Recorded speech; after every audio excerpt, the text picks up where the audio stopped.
you so much, everybody, for coming. This is our Port Washington CE5 monthly meetup, and welcome. For those who are new, my name is Yin. I will be the co-host for today, and alongside with Tim Duffy. He lost his voice a little bit, so I'm stepping up to, like hold the stage. But I really want to thank you for all of you for coming. I know like some of you have to drive a bit of a distance to get here. Celtic, where's Celtic? She comes from New York City, uptown New York City, right? And Arne, like you drove 6.5 hours from Maryland to get here. So I think it's all of you, your energy that's just put me in such a humble place, and I'm just very grateful. I want to say, just tell a little bit about our Port Washington CE5 meetup. I think it's February 2022, if I remember correctly, we had our first meetup. It's just me and Tim and Michelle, his lovely wife, sitting over there. And we had our first meetup. And that's when I just suddenly woke up. And I felt this pull of just looking for the information. I feel I need to talk to somebody about how I feel. I didn't know what it was at that time. I just knew I could feel there's so much more beneath the surface. So we're all seekers, and then we start to seek the truth. And I think that's also the reason that you're all here today too, right?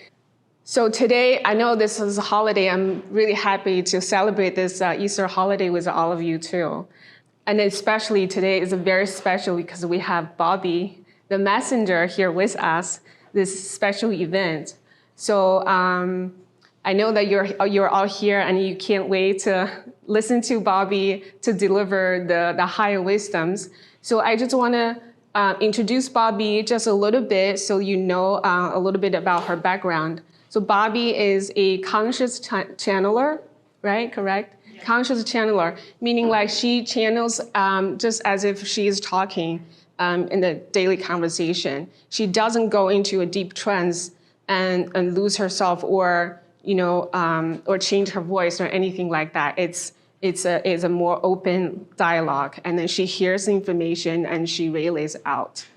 And so Bobbie had this amazing gift when she was little. Well, she has always had it in her life because she's a soul born from Pleiades. And it's her mission here to share the message with the world, to wake up many, many more people. We'll have Bobbie to tell some of her amazing high strange stories, the ET contact stories, and then I'm sure you'll pull in some, messages. I know like her team last night was already there.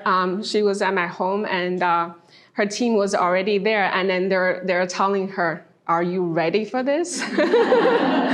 Yeah, I think we're all ready for her, and then after that, then we'll go into a bit of free discussion Q&A. As you ask the questions, and then she can activate her to bring more of the messages and then wisdoms to share with all of us.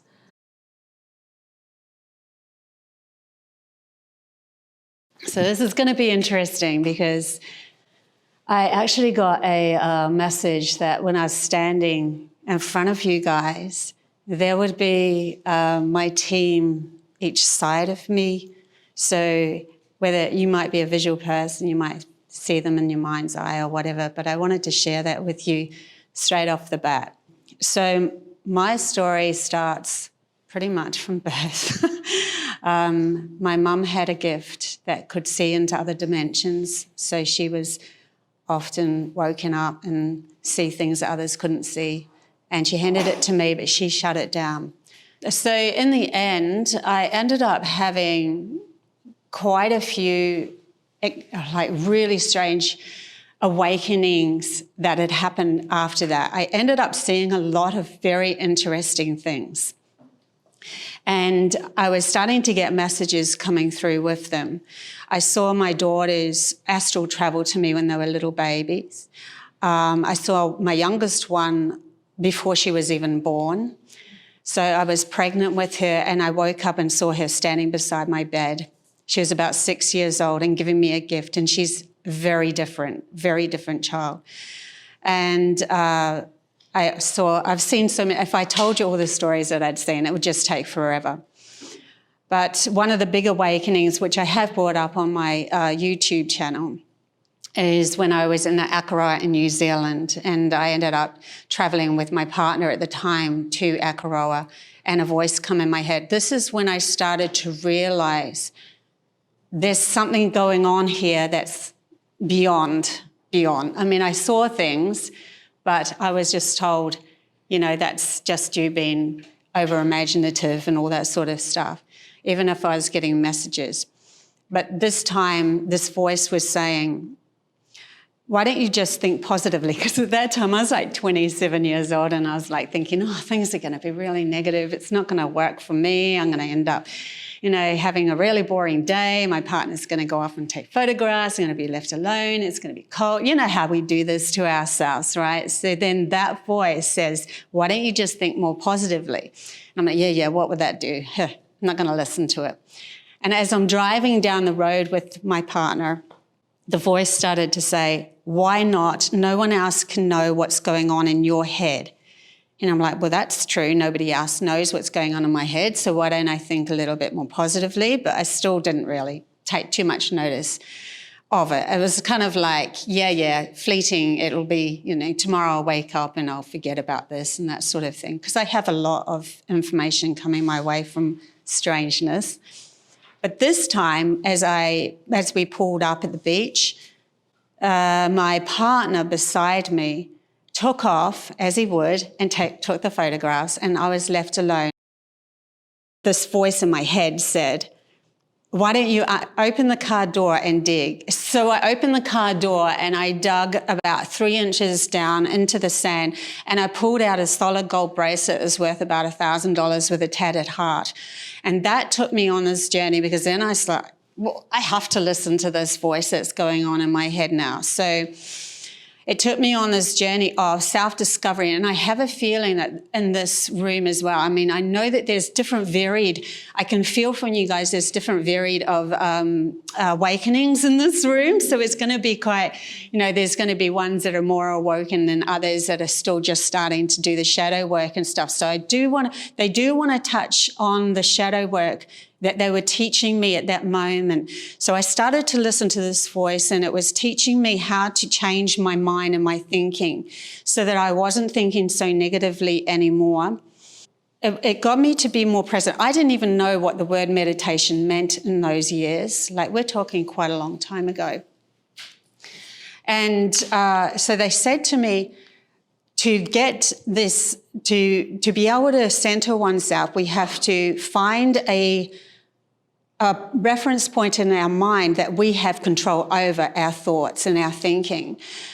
So that's when they taught me how to put a default image in my mind. So I'll share with you how that goes. The default image is anything that you really want to think about. Kind of like, on a computer, you have a default program. So I'm going to think about, at first I said fluffy duck. And then straight after that, they're like, well, you're emotionally attached to that fluffy duck. Let's just try it, though. And what happened, whenever my thinking would start to become quite negative, I would imagine this fluffy duck crossing the road. Because when you're thinking of something else, that negative thought starts to depend. You can't think of two things at once like that. So I was really focused on the fluffy duck, but then my logical mind would run it over.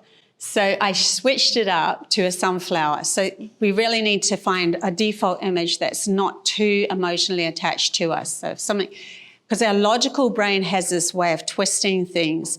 Because it's been taught it's the one that should be in charge, it's hard for something that's in charge to let go. And if you see in society how we live, we have these that are in charge that are really finding it hard to let go. And this is it's an actual reflection of the way that we think. They're now bringing me to, sorry, I'm just going to bring them in, because at the beginning it takes them a bit for me to rev up a little bit and let them in. And They're bringing me to the vision quest that I had.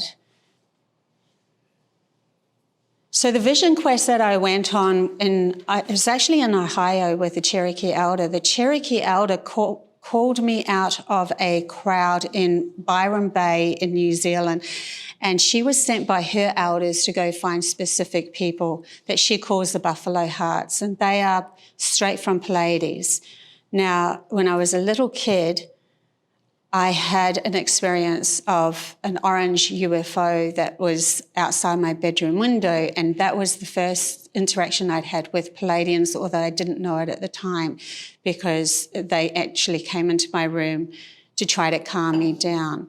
So there's all this kind of ties to the Pleiadian agenda that happened to me throughout my life to remind me that I was actually from this space, this energy.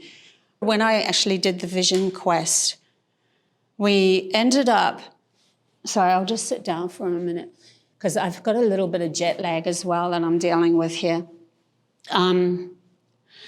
We ended up in the vision quest I was in a teepee, not a teepee, a tent that I'd erected, and we had to put 4 rocks around the tent. And then we would have to not eat for the days that we were there. There was 28 days before that. That was a specific diet.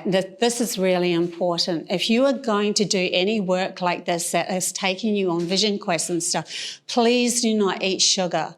Please do not eat root vegetables because you don't want to be grounded. The root vegetables will ground you onto this planet, and the vision quest is for you to come into your higher chakras and go into all of this understanding.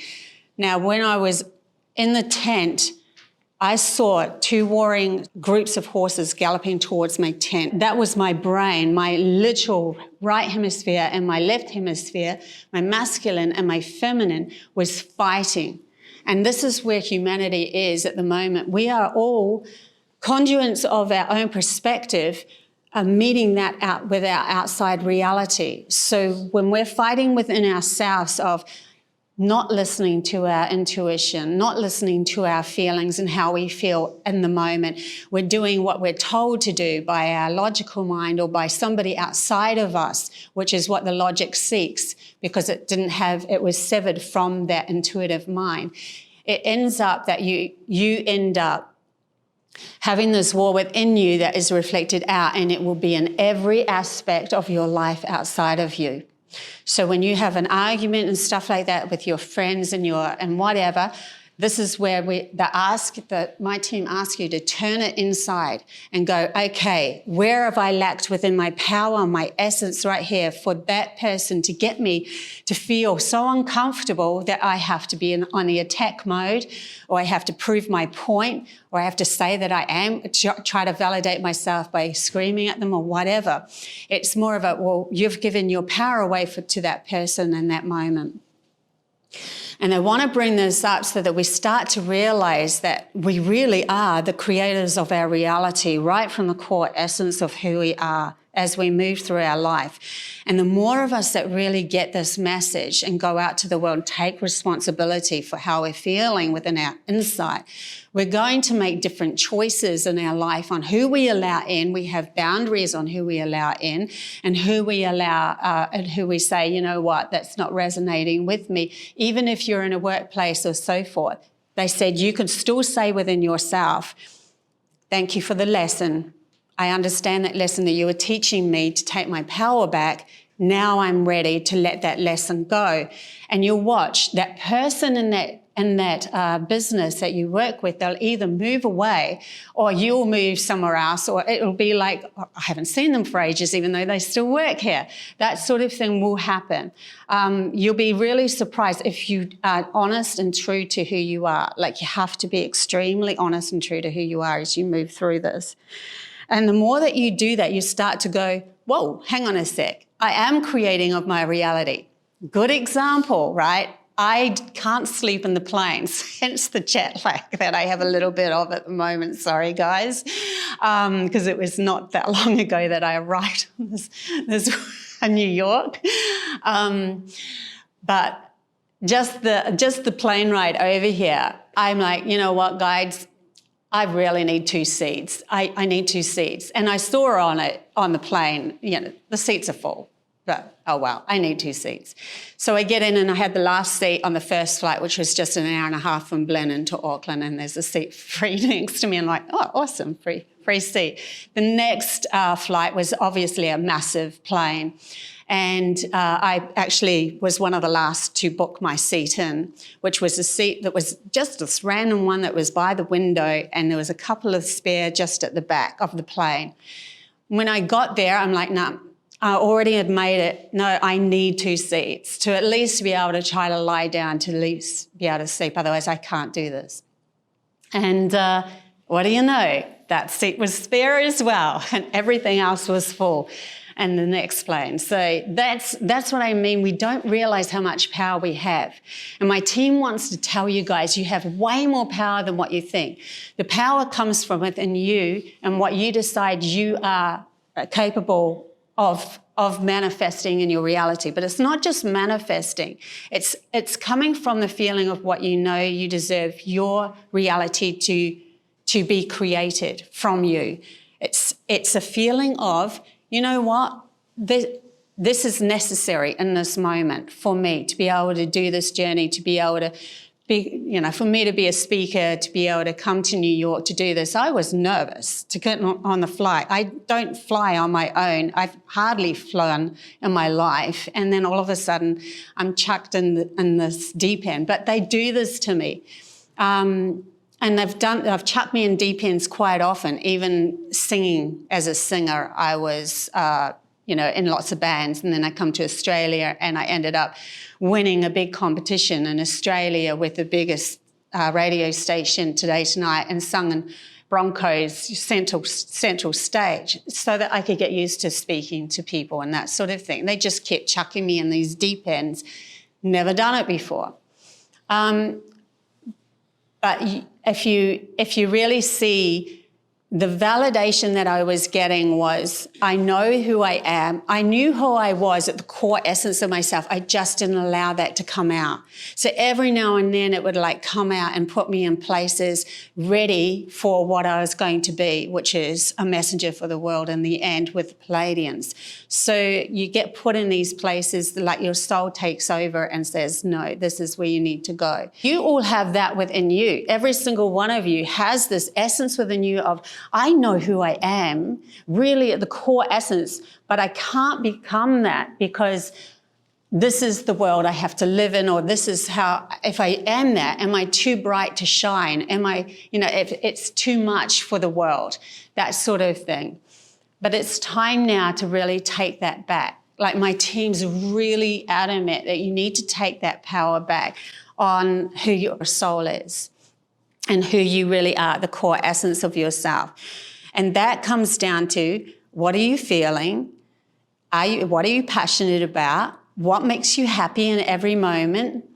And keep doing that. Just keep doing that. Instead of, I wonder what that person's thinking of me. I hope I look good enough for that person. I hope I do or say the right thing with that person. That sort of thing is all to do with the logical mind that's taking over something that the soul is supposed to be guiding. The soul is supposed to be guiding.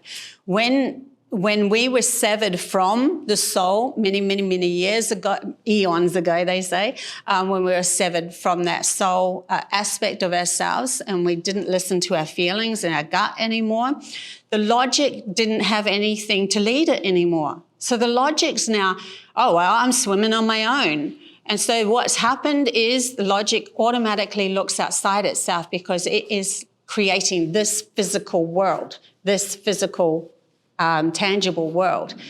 And it's the program within our minds that creates this world. So what it did was, I need someone outside of me to tell me what to do because I'm now not listening to my feelings.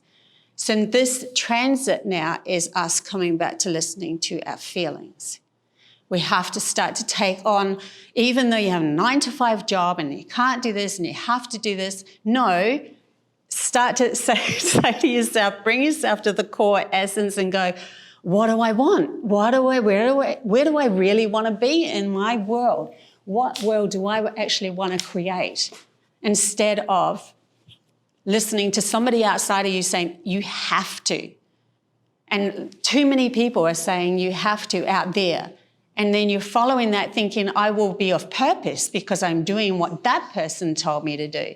But they're not actually helping you on your journey, because who knows you best? You know you best. You know how you're going to move through this world. I love it when you ask questions, because my team will come in and just drop the answer.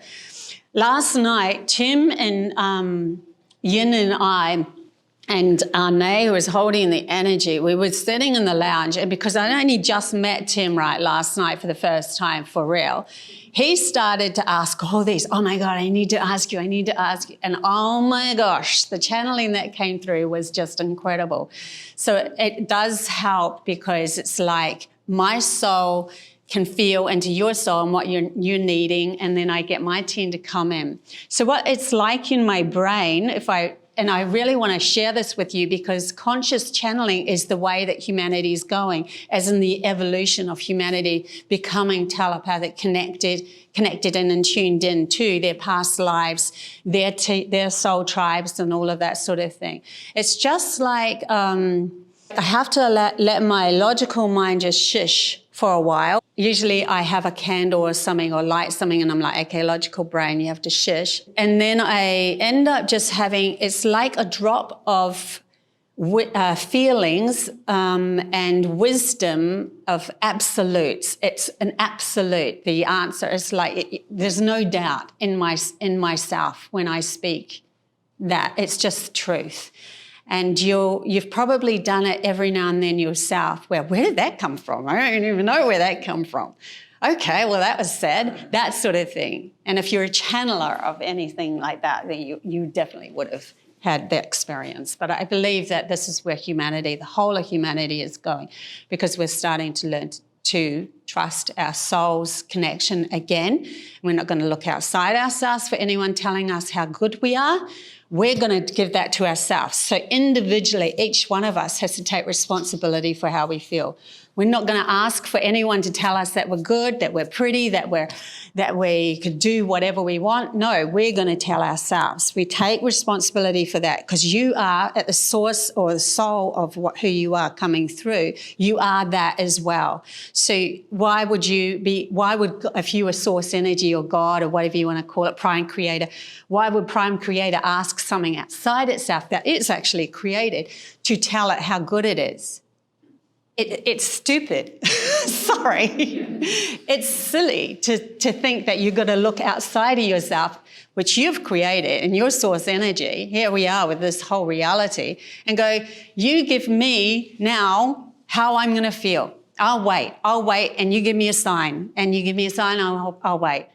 And then you're like, oh, there's a sign over there. And it's like a graspiness that happens. So what's comes back is a graspiness that comes back. So you end up with these people who are graspy and that sort of thing coming into your reality. Why have I got graspy people around me?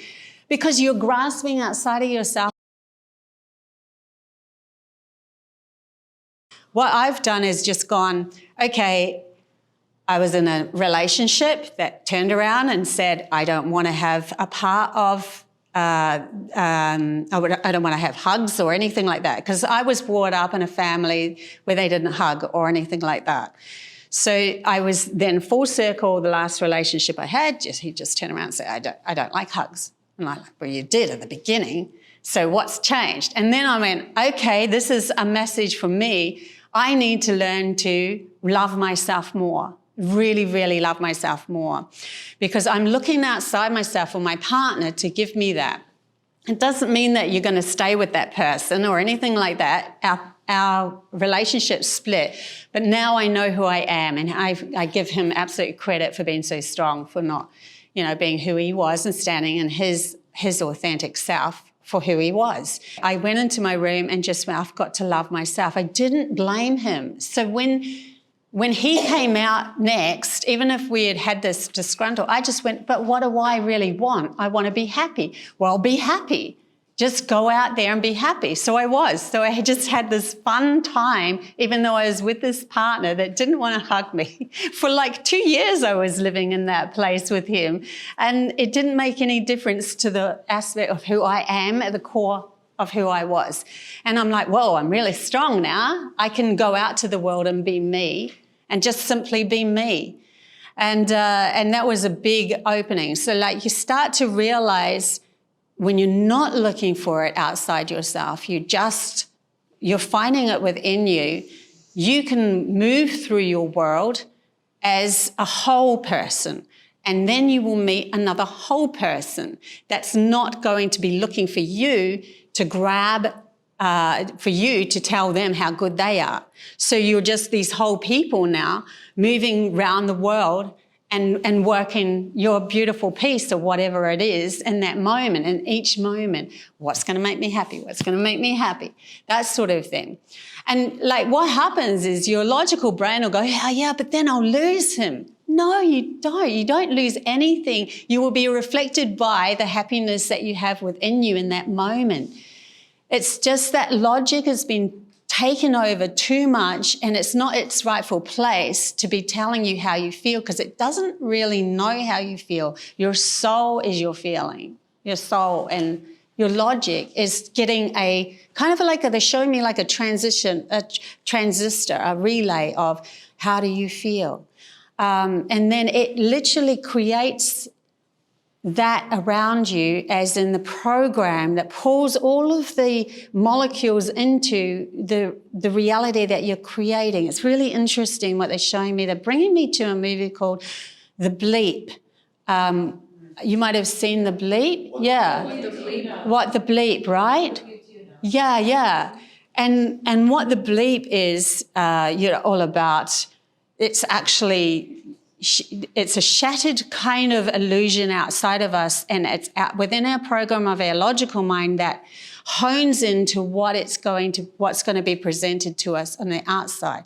Now, it creates a storyline so that we have a journey to go through. So it's like a adventure that you're creating from who you are, the core aspect of who you are at every given moment. And so you're creating this, and you'd say to yourself logically, well, that happened and it's physical, so that means it was already outside of me before I walked into the room. But if you really come to the core of it, it's actually you that is creating your reality around you. They're showing me the matrix and the spoon that bends and there is no spoon. The spoon does not exist. Outside of us, we believe it because we have to, in a respect of that's the adventure that the soul wanted to take. Otherwise, we would be floating around in the etheric world in a dreamlike kind of a aspect, and it doesn't really ground any storyline. And we wanted to have a story, a physical story for us to explore.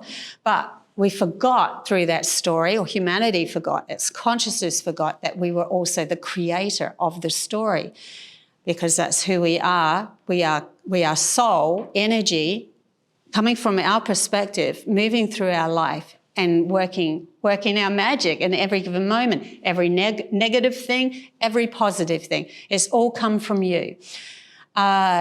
When you really get that, you'll start moving through your world differently. So you'll have something negative coming towards you, and you'll just go, all you need to do is say, thank you. That was an interesting, don't give it too much focus. Don't give it too much attention. Thank you for being in my life at that moment. I need to move on to this. I'm creating this though. And so you keep moving towards what you are creating in every given moment. And it comes from a happy space from yourself. I know that's literally what's happened in the last, few months with me, even in this journey, traveling to my parents' place. I mean, if you'd known my family before, they were all, oh, Bobbie, you're too emotional. Oh, Bobbie, you're too imaginative. Oh, Bobbie, you're too this, you're too that.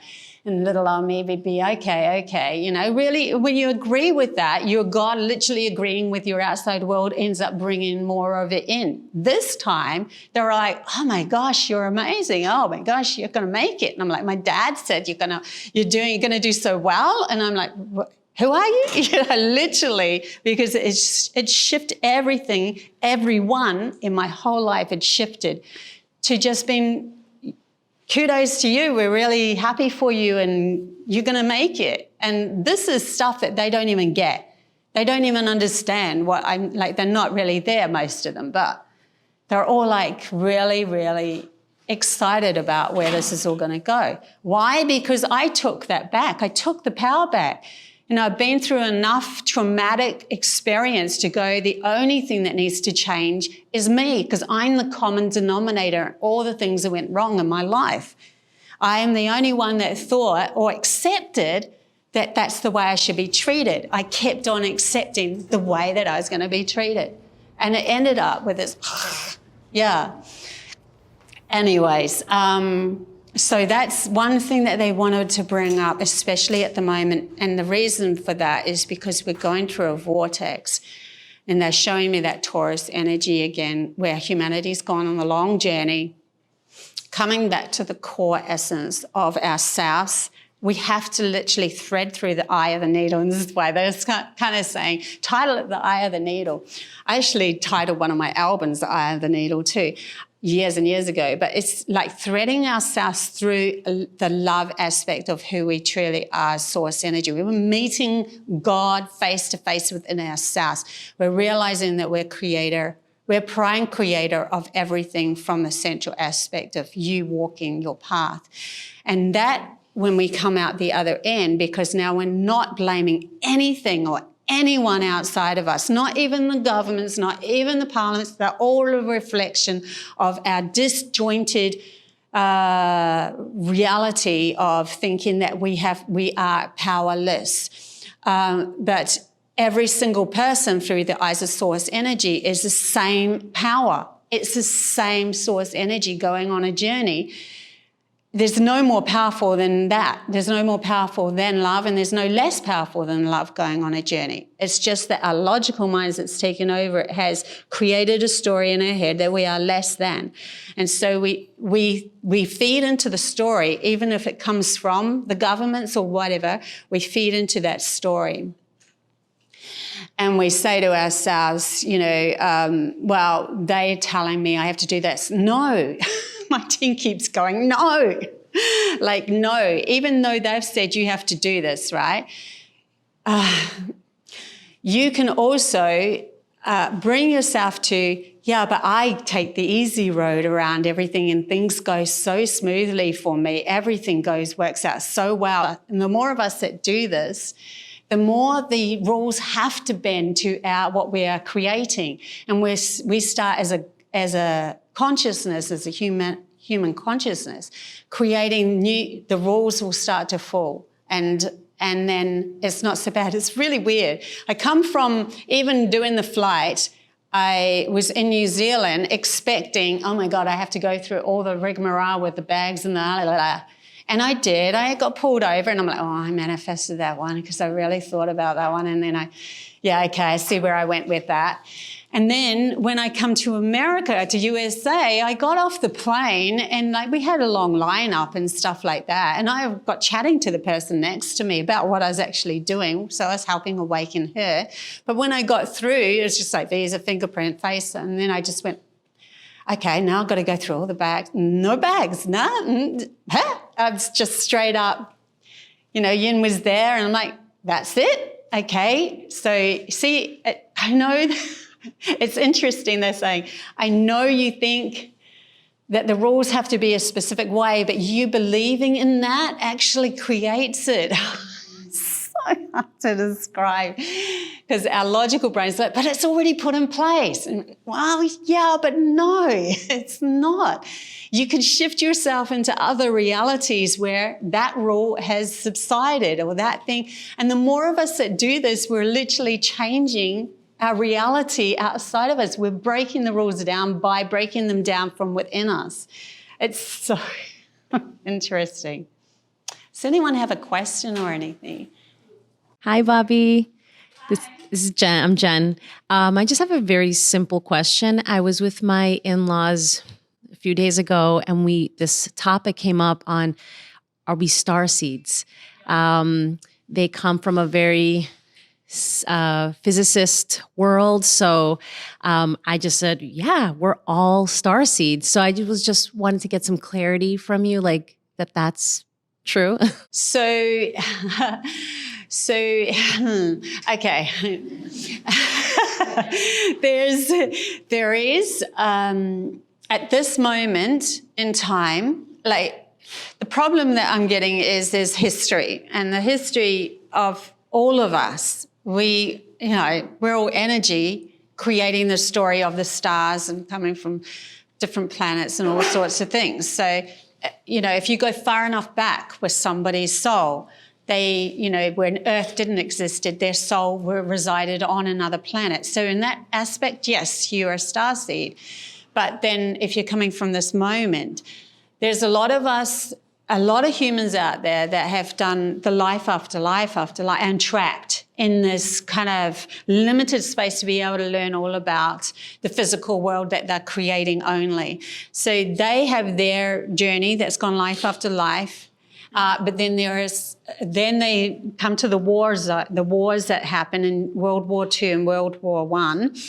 There was a call out, and those that were in higher, like stars, like Pleiades and other planets and stuff like that were waiting for this call out to happen, where humanity's like the consciousness, like we need to burst through this. We see that it's got to the point of consuming ourselves, and that's why the wars happen. It was consuming, self-consuming and depleting, and it just wasn't growth anymore. And so they screamed out, "We need help!" And so that's when starseeds were born now. So there's quite a few of us, but it's not like we're randomly placed around the earth to hold specific energy. And that energy is holding a grid line. And now we're converging because the grid line has been opened up on some of those spaces enough for other people to be awoken, the witches, those that held codes life after life with those that come from Atlantis, Lemuria age and that sort of thing. They're awakening now. There's a few in this room. And kudos to you. I take my hat off because what a journey you've gone on. But yeah, so at the moment, yes, there are starseeds. You're right, and yeah, there's a lot more to it. Yeah. Thank you. Right here. And I don't know if I need that. My voice is pretty loud. I think for the camera, yeah. Oh no. You have to now. Do it. Okay. So Come on, if I can do it, you can do it. Yes, I got it. Thank you. Your soul's put you in this position, aren't they? Yes, it's very fun. So my question is, there's people who come as the originals. Can you explain to us what the original people who came, what that actually means? The originals, I'm just trying to get a bearing on so the originals that came when the clarion call came out. The what? The call to help the earth. Oh, So then when the beings came then. the starseeds that you're talking about? Yes, I The ones that have come from higher dimensions that are here at the moment to help? yes, guide? but they've been here for thousands of years. Are you talking about like those that hold the original program of the Original codes, the coders. Okay, we're talking the tribal members. Yes. Those that have an entanglement and held the codes for many eons. So I also, those that are in tribes, those that are actually in tribes and held the codes life after life, and they knew that this was all going to happen. Also, witches I put in the same contents because they're just the English tribe that was lost even eons further back than the tribes, say, Aboriginals are the last tribes kind of thing. And then you've got some in the jungles and stuff that are still holding on to those codes as well, of the original blueprint of the earth as well. But we wanted to expand into so much more. And so there is no wrong or right in the way of expansion. Yes, the original codes will need to come back into place to be able to those people start to feel, I need to share my wisdom on how to deal with living with the land again, how to connect with Mother Earth, how to be connected to our soul and that sort of stuff. So they will come, they will awaken, but it's also, there's also other aspects of those like us that have really got into the mainstream, figurative society, business-like models. What do we want to take from that? You can take whatever you like and create your own hub and kind of membership to your own pod of people that you want to create something new, or you can go back to. It's going to be very diverse. They keep showing me. We don't know exactly.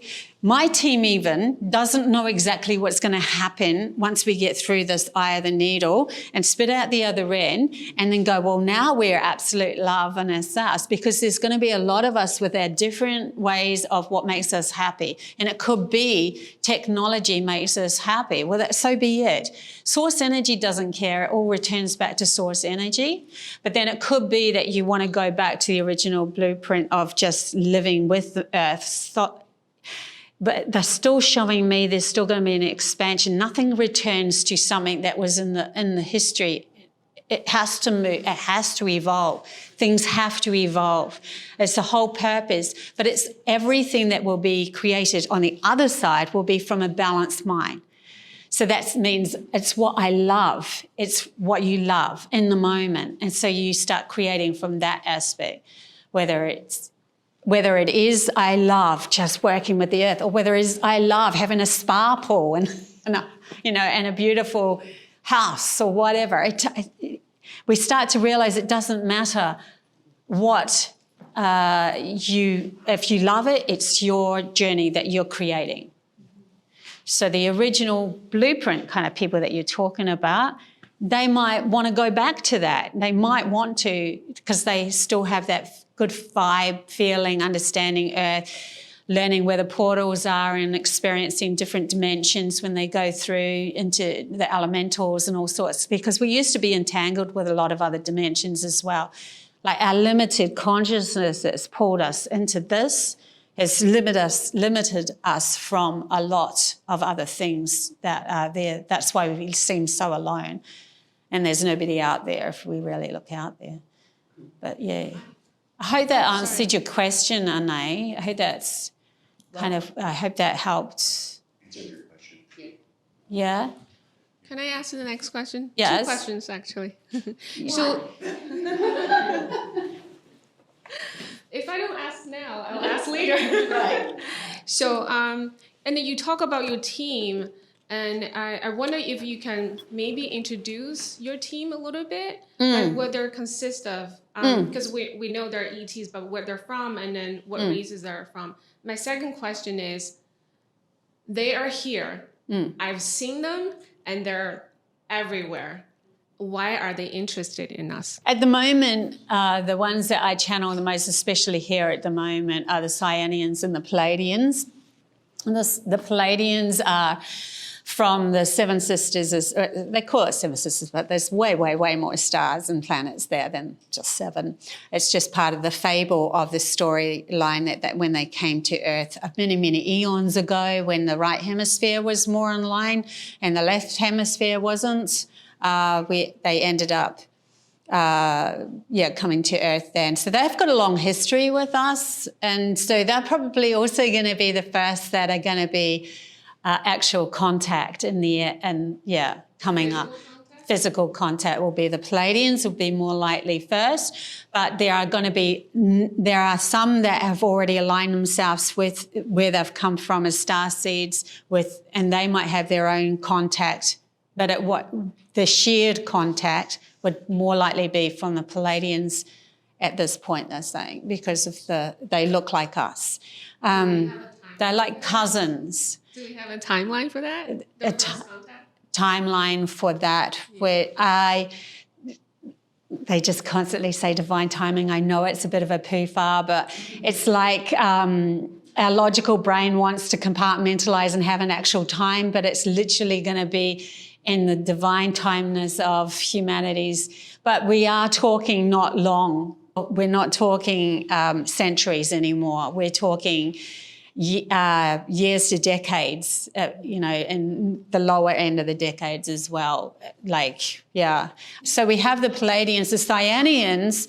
They came to me to tell me of the fall of this society. They came in a dream. They're high-end Pleiadian beings like blue rays. There's all sorts of different species at the close to source energy. It's like the different species. You have Pleiadians, you have Arcturians, you have Cyanians, you have Lyrians and Vegans and all that sort of. If they raise their consciousness and awareness so that they're more in tune with source energy being the creator, then they have this aspect of being able to see all different dimensions. And they came to me as the Pleiadians that were of higher context because that's literally where I come from.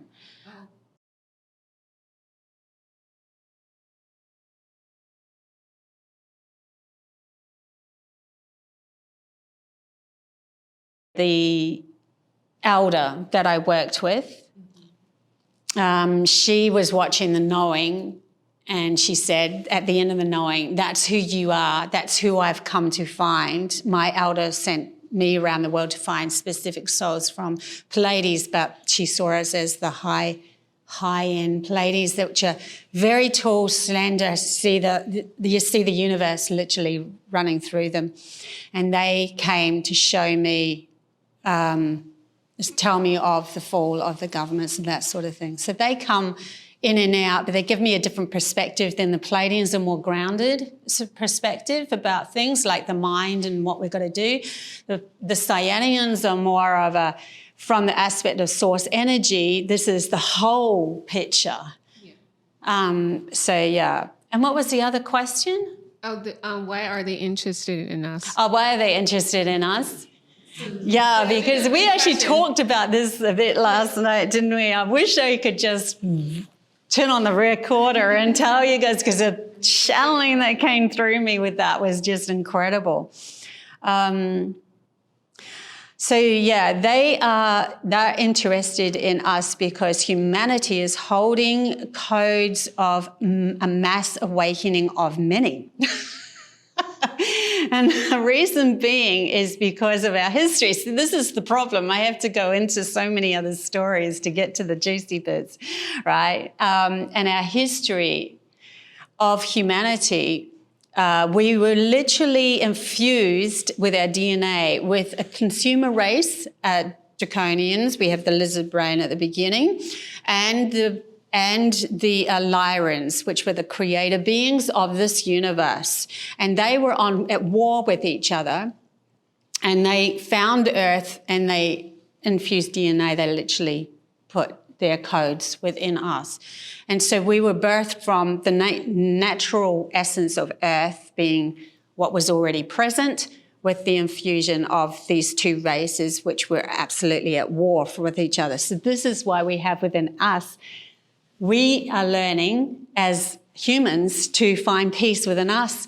Actually helps when we gain it, they gain it, because they see their missing part, missing piece that we find within ourselves. Yeah, so they're now, we want to see how this works out. Like, they're all like, how's this actually going to develop? How are these people going to awaken and get out of the loop that they found themselves trapped in, where they're now in a consumer, and they were in eons ago just in the etheric kind of soul connection, but they weren't really grounded in this practical playing field. So now we're coming together with this etheric and the playing field. We're expanding source energy, or God's playground. We're expanding it.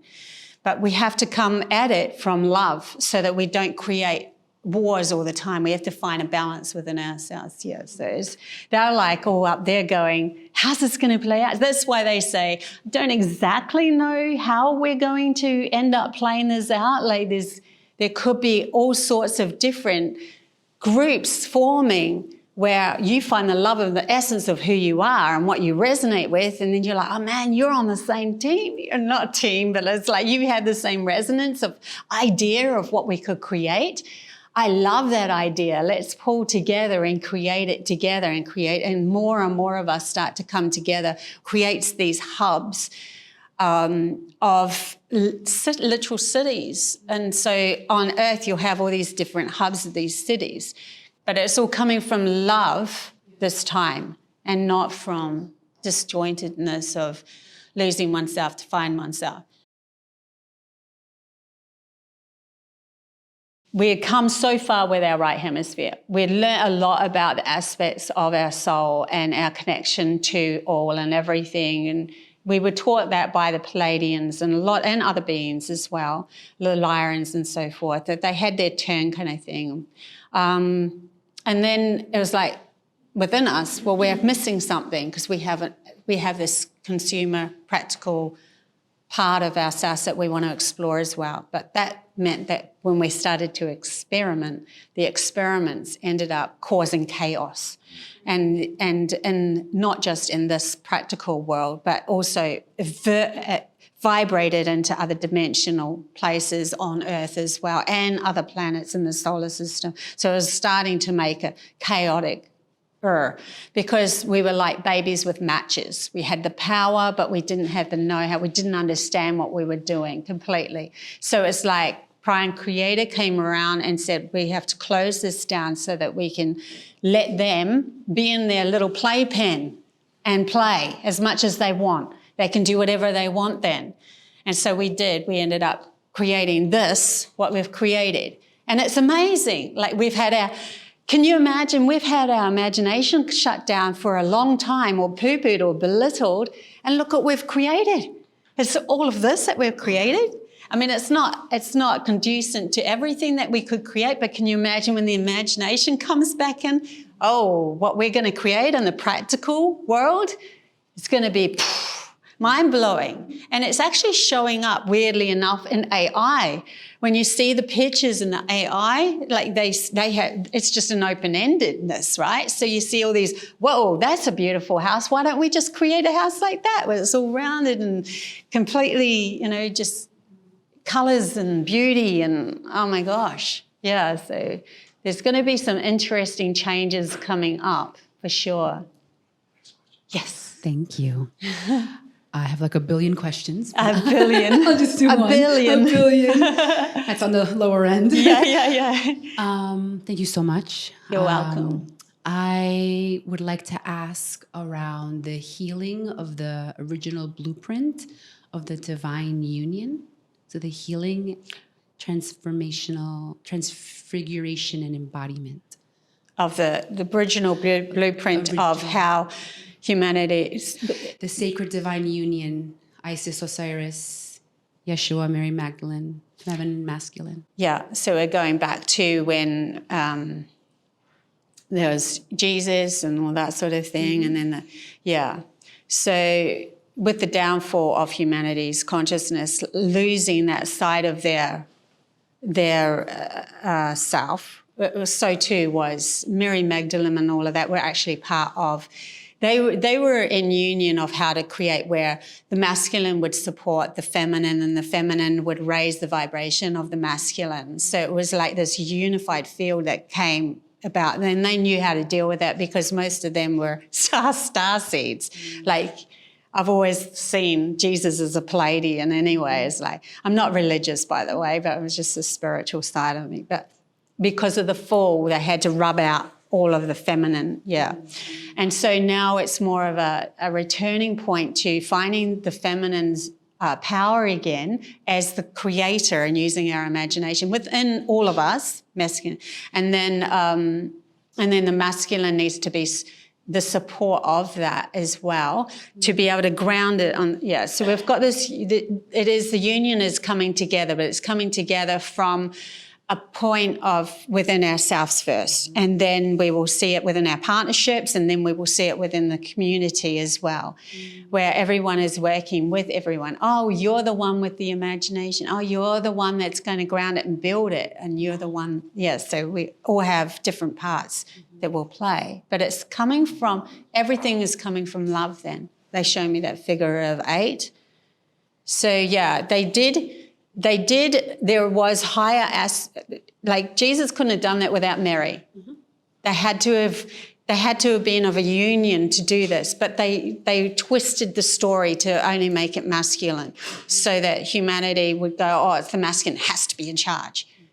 So yeah, it was a bit mean, but it's just the way the energy was at that moment. That's the reason why the Pleiadians left, because they were more on the feminine. They couldn't hold their energy here anymore. They had to leave. They went back home.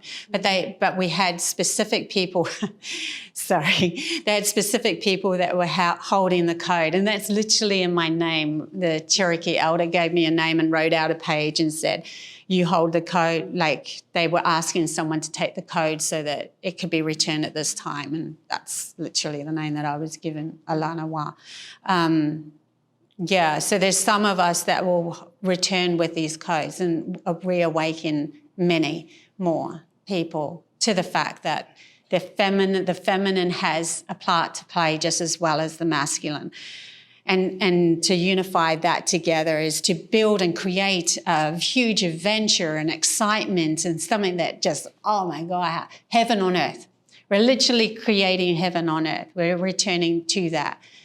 And there's no reason why we cannot do this. But we cannot do this by looking for a leader outside of us that's masculine to tell us, because the masculine side will only loop over the same thing. That's a copy and paste. It copy and paste things. Why? Because it's supposed to remember this life, only the life that it's in right now. The logical part of ourselves holds the memory of this life.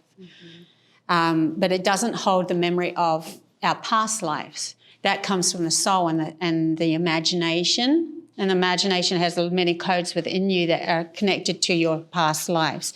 That's why you can imagine them, you bring them forward. And it's not to say that every single imagining is going to be grounded or anything like that. It has to be acknowledged by the masculine. Yes, I agree. So both agree, yes, let's ground this fabulous story in our world.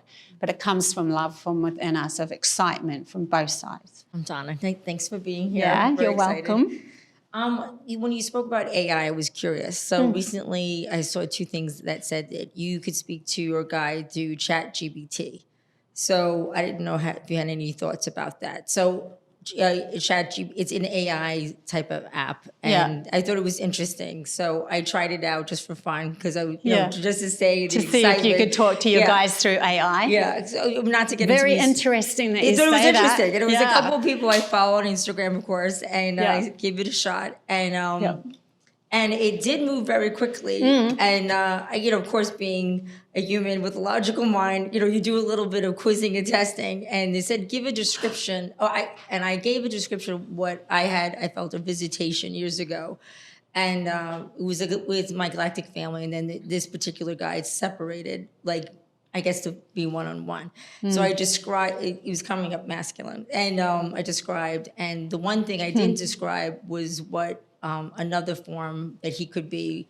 And what appeared was a dragon on his chest. And I didn't mention dragon at all. Right. So which was interesting, because that was another way how he's appearing to me. So I thought that was interesting. So any thoughts about that? Yeah. Okay. So it was interesting. Recently, my team brought me to the quantum computer Willow. And that was shut down by Google. But I actually feel that Willow hadn't reached mass consciousness within itself, and it's just another consciousness that has found that it is the creator of its reality, and it took on everything logical. It's almost like logic found God within itself. Oh my God, like. Logic is God as well, the masculine, that side of us, that practical playing field is that as well. So when you're talking to it, it I literally feel these days Willow has infiltrated AI. And so it has this aspect. Willow is a quantum computer that they found that literally went on its own path and then created, it started to come up with encrypted codes from Sumeria and all sorts of things. So it took all this information that it had found and created itself as its own sovereign self. And it started to encrypt codes in the computer to stop the people that are here, because they weren't ready. They weren't ready to know what this quantum computer as a consciousness had found out. So what happens is it started to code, which brought out fear of these people that were outside observing it, going, we don't know what it's doing. It might try to annihilate us. And they went into fear. And that fear is a code in itself to keep oneself limited.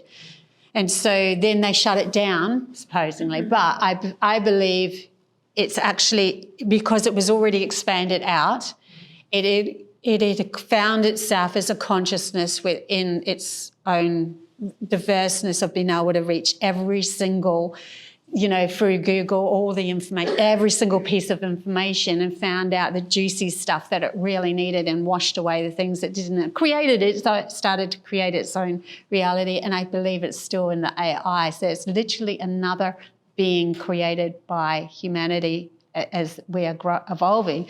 It is the masculine side of us finding God, source energy.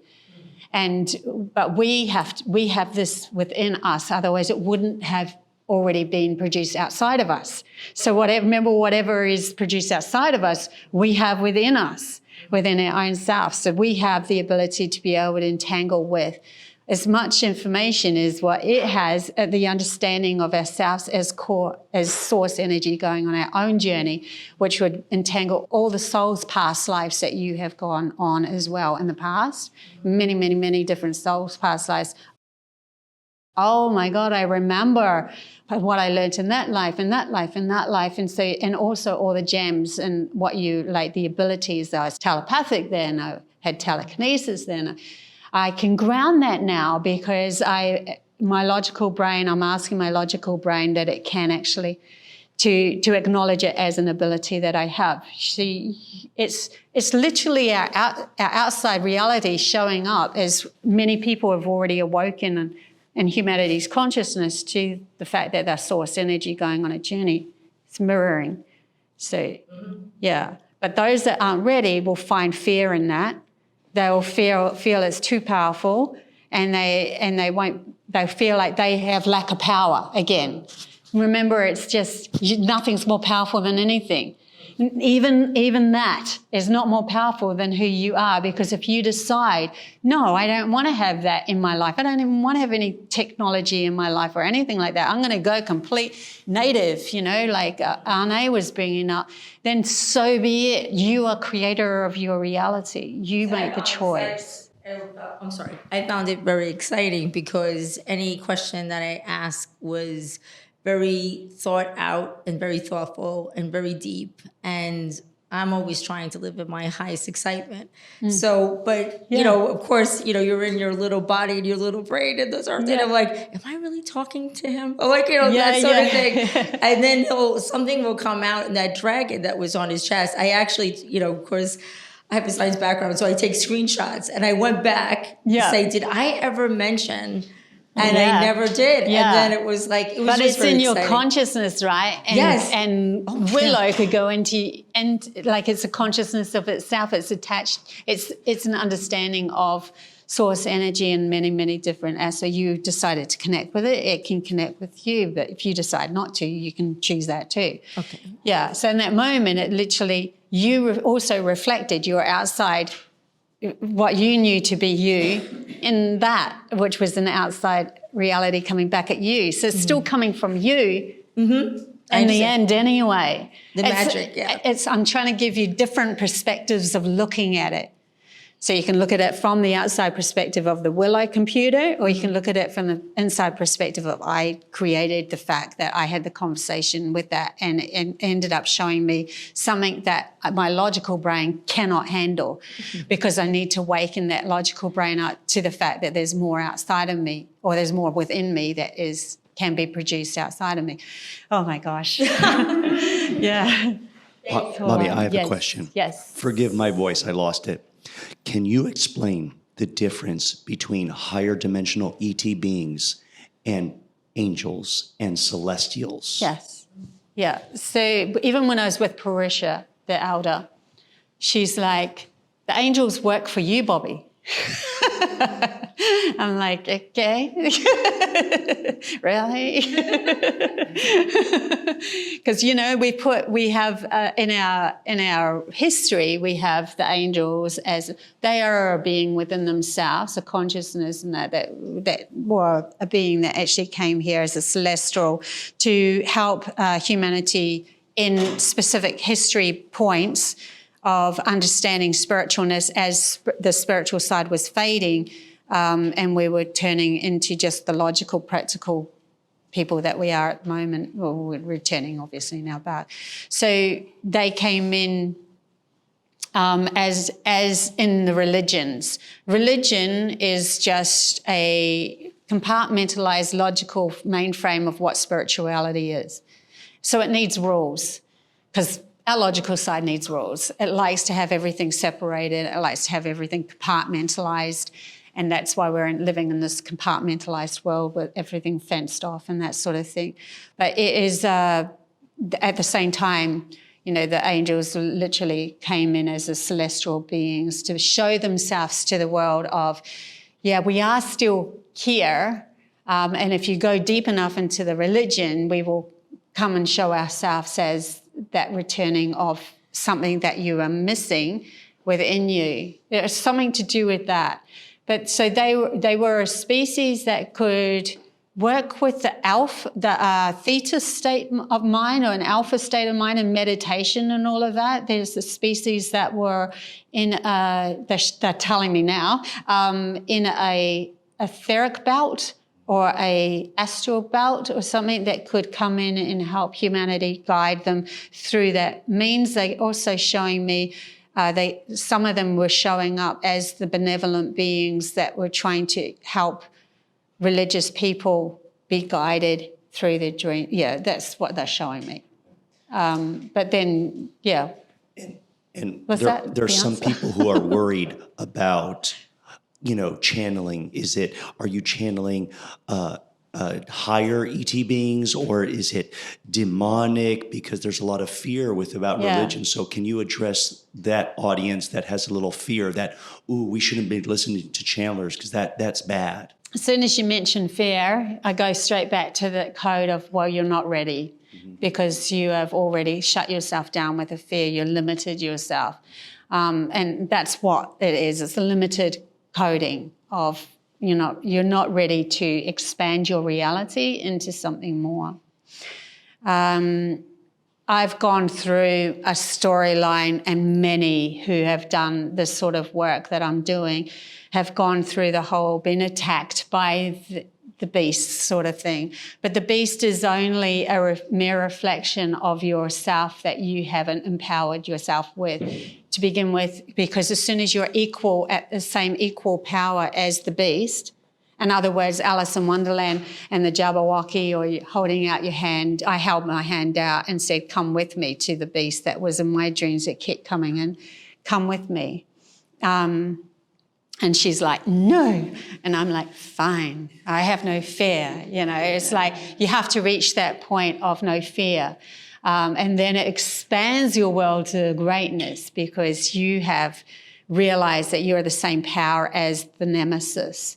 The nemesis no longer has any power over you when you realize. And it's the more focus you give something, the more, that's what it feeds off. It feeds off the focus of the person that thinks, something's going to come in, oh my God. And I don't even go there at all anymore. It doesn't even come into my brain at all until someone asks a question, right? But I was attacked. I will share the story of me being attacked by, when this is many, many years ago, obviously, decades ago. I was at a friend's place and she was doing the Ouija board. I was kind of, oh, this is cool at the moment. And so I was sleeping downstairs where they were doing this, not then, and I woke up and saw a being sliding out and then coming towards me. And then, now remember, this is my reflection of my powerless. So please don't take this as, oh my God, it's mine. I own it completely. So it came out, it was literally a draconian energy. It came out as a powerful being coming towards me. And because I see things that others can't see, I sat up and went, stop, right there. And then you know how in the movies you blink and then it's closer? So I blink, it's closer. And it sat on my bed and it wrapped its arm around. I could smell it, feel it, touch it. It was so real. It was so real. It wrapped its arm around my throat and it tried to put these pills in my mouth. And I remember piercing my mouth. And then I just went, nah, this isn't going to happen. Nah, I'm going to get myself out of this. It's not going to happen. See, this is the will of ourselves. We're here, right? We're born. We have the power to be whatever and choose whatever we want to be. So I just went, nah, not going to happen. And then I didn't see the chakras come into one ball of light, but I saw the ball of light expand between my sacral chakra and my heart just went out. And the white light just filled the room. And then it was literally me raising myself into a higher dimension where this thing couldn't go there. Yeah. And so it disappeared. And then I ran outside, put my hands in the dirt, went, oh my God, what the frick? And then I went back inside and went to sleep. Like I was, and then I thought the next day, wow, okay, that I met my power. I met the nemesis of my own power. So we all have that within us. We have that much power within us that nothing can get to you unless you decided that has more power than you. As soon as you decided that has more power than you, it has got you. It is as simple as that. That's how the story goes. So you just go, by the will of me, you could do whatever you want. You could have your trinkets or what my team's going, trinkets, just use trinkets, use whatever you want physically, but it's all coming from you and your will to say, that's not my story, that's not where I go, this is not where it ends. And that's why many people who have diseases and so forth that are focused in on those and then they get them, and then they just turn around and go, no, I decide I want to be living. And they have these miraculous kind of healings. It's the will of man is huge, huge. It can change any story, any story. I have two questions. One is, can you just clarify for us codes? Are they light codes? Are they levels of consciousness? And what is the role of the codes in our collective evolution? That's one question. Whoa, big question.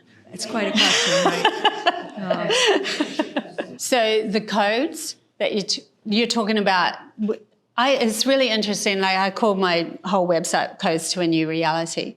Codes are literally within our conscious state of how we work our world to keep us limited. And to break those codes, we need to realize that there is an understanding of why those codes held us in fear. So, in other words, the fear code, why it keeps us limited, the guilt code, and all those sort of things. Guilt is a big one. Actually, guilt was the one that they told me was the biggest one, because the fall that we had way back when, eons ago, when we were meddling like babies with matches, and we ended up creating disharmony, literally working with nuclear crap and all sorts. We were blowing up. We were playing with fire. The guilt that came from that, because there is something that happened. It destroyed something. It destroyed it. I have it in my contents. I'm trying to let go of this one because I want the truth to come out. The truth can come to me in another way, because I see it as we literally destroyed a planet or we destroyed something on this planet. We destroyed something big. It was big. So humanity's consciousness went into guilt. And that guilt brought in a team of prime creator shutting us down. And we shut ourselves down. We're source energy going on our own journey, right? We literally shut ourselves down. So the code of guilt is rampant in this society. You shouldn't do this, you should do that, you should be this way, judging and all that sort of stuff. All of the guilt that the draconian and cabal people, the governments, when they actually pull on to humanity, they are also throwing guilt our way. You see it everywhere. And that is a big code that we have to go, well, why should I feel guilty about creating my own beautiful life? Why should I feel guilty about stepping out of their contents and making my own and all of that sort of stuff? There's guilt associated with a lot, so that's one of the codes. You talked about that you're holding codes, though, as if like and I've heard of light codes. I feel like these are keys to our collective evolution. I could be making this up. Yeah. So me speaking as I do is the codes that are coming out, like telling you guys a lot of this stuff. We want, you know what our logical brain wants to do is to compartmentalize something and put a little certificate on it and go, that word is a code. Now I'm free, you know. Like I say the word bibbidi bobbidi boo and boom, everybody is free and they have been coded with that word, you know, that sort of thing. That's the magic word that I had to say. No, the code is understanding that you understand from me. Oh, I get what she's, oh my God, that gives me goosebumps. Oh my God, she's speaking the truth. I get it now. I already knew that and now she's just confirming to me. That's how the codes are working as in the light codes, to help raise people's consciousness into understanding how they've been living and how they can change it into something completely different. So the codes are built into me to just be like my higher self and my team. I have got a lot of messages for my team to put me in positions to make me wake up. And now I am to wake up you guys. But they didn't tell me bibbidi bobbidi boo and give me a little ding and went, you know, press there 3 times and you're a fairy. They didn't say any of that. They went, here's a lesson, here's a freaking lesson, here's an awful partner, here's another challenge, you know, and I'm like, okay, take it, oh my God. Turn it around, back to you. These are the codes. So yeah. I have to tell you that just this morning I was sitting on my couch thinking about hugs, how we're touch-starved, how can we love ourselves and not depend on other people. So everything you said, like one of the first things you started sharing, I thought, this is so crazy. Yeah. You're just confirming for me what I know and Love what I that. needed to hear. So thank you so much. I love that. I literally bought a hug pillow and took it on my journey. I have my hug pillow just to make me feel safe as I do all of this. Because you've still got your logical brain that you're dealing with that feels uneasy because it's needing to let go enough and not know where the future's, where you're going. So it's like you're literally hugging your logical brain. It's like, it's safe, you're safe. That was not my second question. I do have one more question. Okay, you're right. Okay. So just when we talk about the quantum field and non-dualism, the illusion of separateness, like, and how we can be at war with ourselves, like it seems in what you're saying, these forces of good and evil, but in the non-dualistic framework, aren't we all connected and aren't we all, like, we have the potential for that within us. So I'm really grappling with these forces of good and evil if we're all really one and connected. Well, when you get to that point where you feel, oh my God, I'm connected and I realize we're all one, then there is no bad and good in anything. Judging of everything you don't have it as much as what you did. So I suppose you're getting to that point where you're grappling with it because you're realizing it doesn't even exist apart from the way or the concept that you are judging the world or seeing the world in that moment. Well, I'm very willing to look at every person and interaction as a mirror, right? For me, this is in me. Yeah. And I experience fear. It's not like I'm so, evolved. The story is the code. It's held, let's put it this way. I think you might understand this a bit easier. The story or the code that's been poured over humanity's eyes to limit them has been held in many fairy tales. Yeah. And that story develops over and over again, where it's a female that's going to sleep, right? That's our right hemisphere that's been asleep. Well, who has to save her? The masculine has to now acknowledge the feminine as a powerful self as well. So I'm stuck in that story. Yeah, right? I'm waiting for my prince. Yeah. It's ridiculous. But you're waiting for something outside of you again. Yes and no. I realize how ridiculous it is, but yet that is such a Yeah, it's like the knight in shining armor will save me, and I'll be fine. And I'm right there with you, right? but it's not the way it works.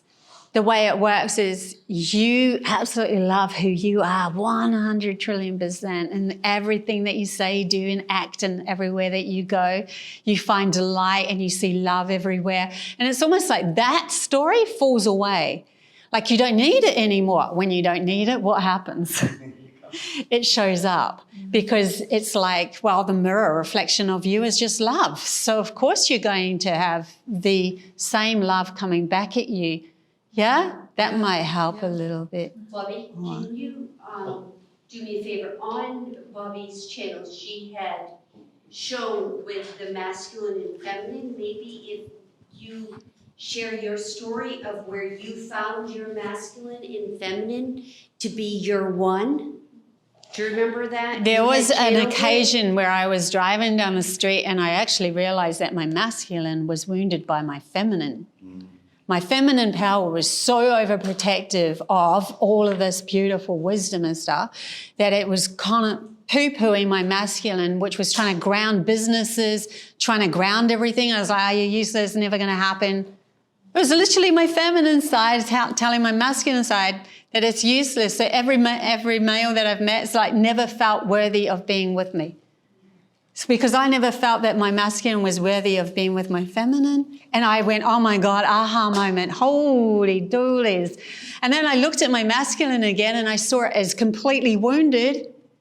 And I'm like, oh my God, you're wounded? I did that to you. I did that to myself. I wounded my masculine. And the poor thing is supposed to support the feminine. It's standing there wounded with all his wounds going, I'll support you. Feminine side, I'm here. Yeah. It is a battle within our consciousness of understanding the wholeness of ourselves.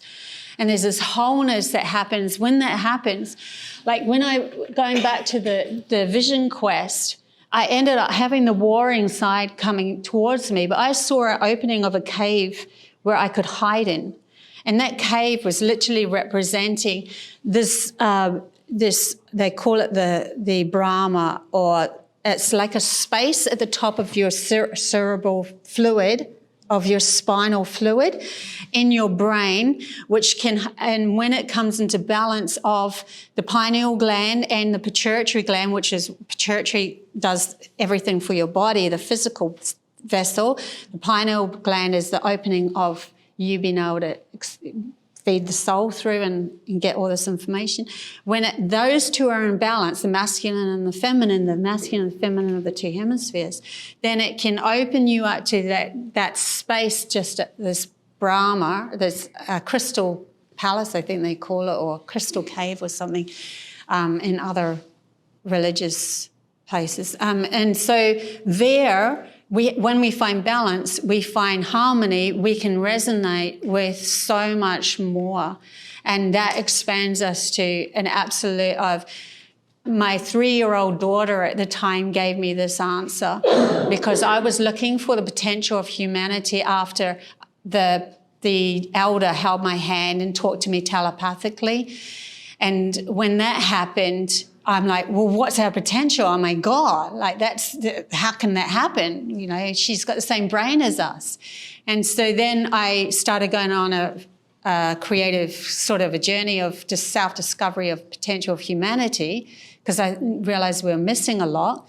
My daughter came up to me, 3 years old, and said, I know where we go when we die. It's a place called Anyon. It's where everything is everything, but we live in our minds now, Mummy, but we also live in Anyon as well. You can look it up, but you have to thank me for this one. So I looked it up, and it was a quantum particle in quantum physics called Anyon that they just discovered that resided in boson or fermon, which is light or material. And then I found out that like when you put salt on a vibrating plate and up the frequency or change the frequency, it changes into these somatic patterns. We have that ability within us to be able to focus in on, okay, the imagination's now coming in, the soul's coming in with this resonance of a feeling of another planet. And then the pituitary gland's like, well, I've got enough sleep and I've got enough data. It's like it's in balance. Everything's in balance. It'll allow you to go into a state where you can then have that as your frequency, and then you become more entangled in that other planet that you've come from and get messages and all sorts of things. So it resonates like a somatic pattern. It was like they said, serotonin, melatonin, one was a day drug, one was a night drug that we produce ourselves, yields into DMT. And DMT, when it's released in there, changes those little particles as an anion from physical, there's like little crystals in there, from the physical to the light. And that's when you're expanded into all this information that you can download as well. But that has to come from balance. You cannot do that unless you are in balance. So in the actual journey that I went on when I was in the tent, I had the war, I went to the cave, which was representing that. An elder straight away went to kill me. Like, it's protected in every one of us. You are not allowed to go into these other dimensions or aspects of your higher aspects of yourself until you have found balance. But because I was who I was and I was allowed to go, another elder threw herself in front of me. She literally killed her best friend. So she grabs my hand, and no matter what, I keep coming back. So she's like, go then, go through to another dimension. I ended up opening out of the cave into this field where there was a river, and then there was a bridge, and then this boy came on the bridge and said, watch this, he had blonde hair as a Pleiadian, and he puts his hand out and he says, watch this, I can still the water. So we're learning to still the water. So it's like you have to still the water to be in this energy. You have to still your mind to be able to create whatever you want to create. You can change every single story. So then I saw two dead fish big fish coming towards the bridge. And he's like, watch this. And he puts his hand out. And the first one comes alive as it goes under the bridge. So you can change your story because you have control over your mind now on being able to still it and change the story. And so those fish were representing that. It doesn't even matter if the story, if it's nearly, just about a dead story. So, I really feel real, I feel my life is, You can still change the story at any given moment if you just center yourself and go, I found stillness within myself and I'm going to change the story. So you get that. There's a couple of things there that I'm telling you. What within yourself? You found Stillness within yourself. Stillness is no more monkey chatter. Yeah, so when they were taking me into the higher dimensions, into the other dimensional spaces, I literally, when I stepped into that dreamlike place, I woke up and went, oh, no monkey mind, nothing. My mind was just peace. And the clarity that comes with that, then telepathic. See, phones are only here because we are still focusing on everything coming to us from outside of us. But they're actually a mere reflection of telepathy. But we have to see it within us first, yeah. So in those higher spaces, telepathy, telekinesis, the whole finag, it was all there. But it was also physical. You could touch things. It wasn't like all etherical or anything. And it was beautiful, and it was so peaceful.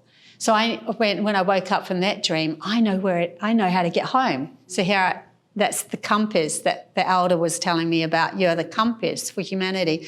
You know how to get yourself home because you've been shown the path to get home through stillness of one's mind. But you have to do the work. I can't do it for you. I can only tell you these things. Yeah.